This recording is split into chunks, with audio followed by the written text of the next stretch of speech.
If you've ever asked in the comments when the Wise card will be available in your region and why it hasn't happened yet, trust me, you're not alone. While we already ship the Wise card to a long list of countries, there are still regions where it's not available yet. Naturally, this raises questions from those who want to join the millions of our customers. In this video, we'll give you a behind-the-scenes look at our internal processes, so you can get a clearer picture of how these launches happen, what are the challenges we face, and how we prioritize regions. I'm Tom from Wise, let's get into it. So for this video, we reached out to the dedicated team launching Wise cards and multi-currency features. One of their recent launches, for example, was in the Philippines. Our goal was to ask them a few key questions from the perspective of a regular user, including how we decide where to launch next, how customers can help, what are the biggest challenges, and what we check before launching a card. We received some interesting answers, so let's go through everything, step by step. Let's talk about how Wise decides which regions to launch in next. The first factor is demand. We actively track interest from our audience using a wish list, which you can fill out using the link here or in the description. This helps us understand which regions have the highest demand for a Wise card. Once we identify strong demand, we move to the next major factor, licenses. Wise is a regulated financial institution, but not a bank. This means we need to obtain the proper licenses to operate in each country. And getting these licenses isn't instant. It takes time, effort, and resources, and we can't apply for all of them at once. In most cases,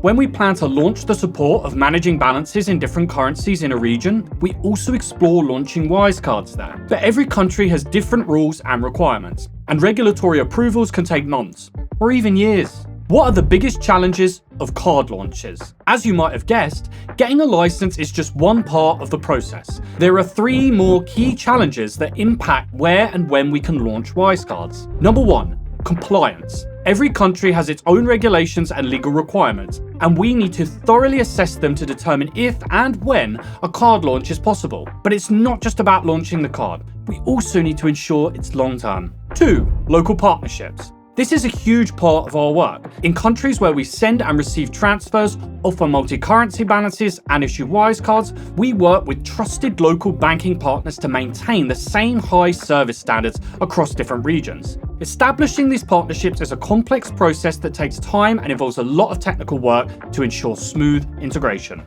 3. Resources and prioritization. While Wise is constantly growing, our teams can't launch everywhere at once. If we choose a region, we prefer to focus on it, ensure that customers get the best possible experience, and once a region is well established, we explore opportunities for further expansion. This approach helps us scale sustainably without compromising on quality. What Wise checks before launching a card. Once the legal groundwork is done, partnerships are in place and the launch is set, there's still a lot of finishing touches to be done before a Wise card reaches customers. Along with internal system testing, our team also conducts real-world testing to make sure everything runs smoothly. We simulate everyday scenarios, from online payments to ATM withdrawals, to catch and fix potential bugs, fine-tune the experience, and ensure the final product meets our high standards. Once we've tested all possible use cases and confirmed that everything runs smoothly without logistical issues, we move on to a silent launch, where a small group of users gets access first. If no unexpected problems arise, we then roll out the Wise card to all customers in the region. Alright,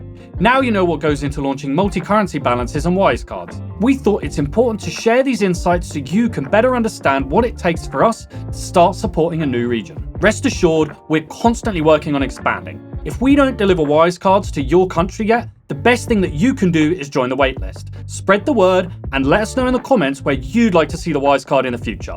Until next time.